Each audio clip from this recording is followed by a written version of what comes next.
Deeply moved once more, Jesus went to the tomb, which was a cave with a stone placed at the entrance.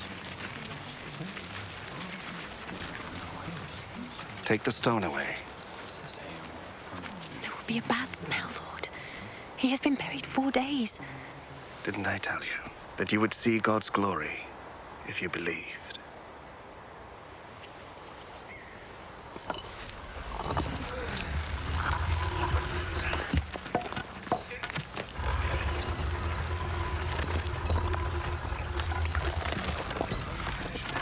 They took the stone away.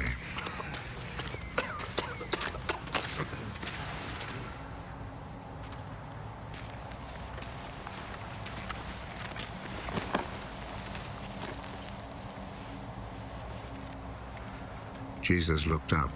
I thank you, Father, that you listened to me. I know that you always listen to me. But I say this for the sake of the people here, so that they will believe that you sent me.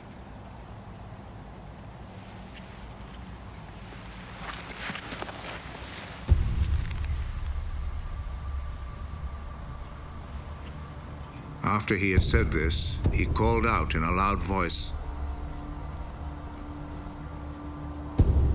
Lazarus! Come out!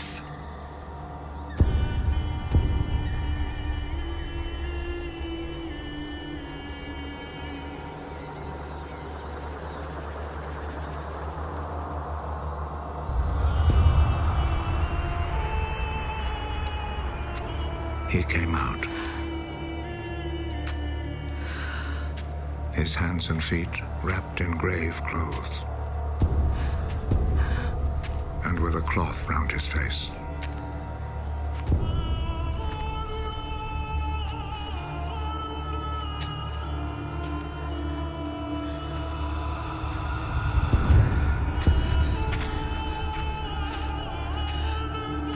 Untie him and let him go. Many of the people who had come to visit Mary saw what Jesus did, and they believed in him. But some of them returned to the Pharisees and told them what Jesus had done. So the Pharisees and the chief priests met with the council and said, "What shall we do?" Look at all the miracles this man is performing. If we let him go on in this way, everyone will believe in him.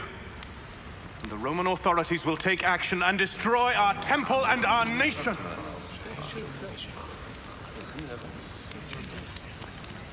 One of them, named Caiaphas, who was high priest that year, said, What fools you are! Don't you realize that it is better for you to have let one man die for the people instead of having the whole nation destroyed? Actually, he did not say this of his own accord. Rather, as he was high priest that year, he was prophesying that Jesus was going to die for the Jewish people, and not only for them, but also to bring together into one body all the scattered people of God. From that day on, the Jewish authorities made plans to kill Jesus. So Jesus did not travel openly in Judea, but left and went to a place near the desert, to a town named Ephraim, where he stayed with his disciples.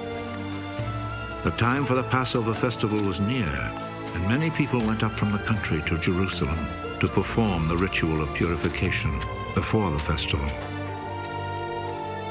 They were looking for Jesus, and as they gathered in the temple, they asked one another, "What do you think? Surely he will not come to the festival, will he?"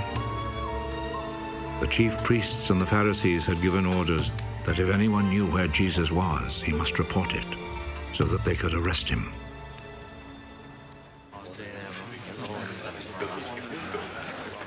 Six days before the Passover, Jesus went to Bethany, the home of Lazarus, the man he had raised from death.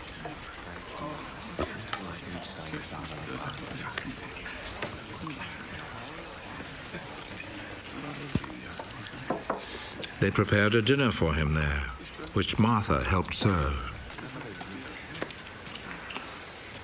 Lazarus was one of those who were sitting at the table with Jesus.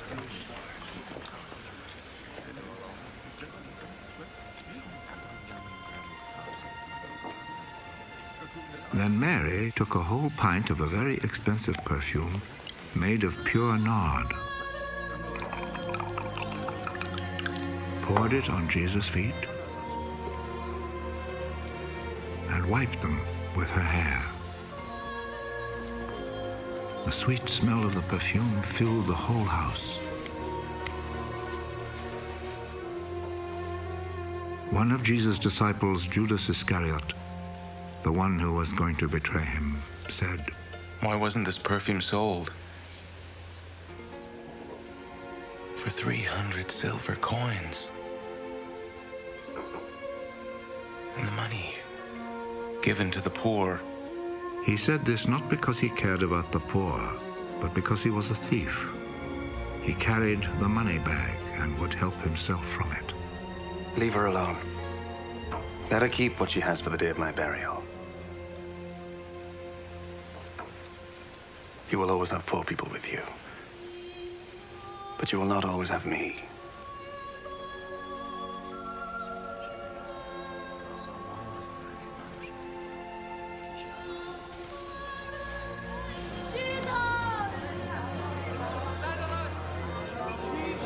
A large number of people heard that Jesus was in Bethany, so they went there, not only because of Jesus, but also to see Lazarus, whom Jesus had raised from death. So the chief priests made plans to kill Lazarus too, because on his account many Jews were rejecting them and believing in Jesus.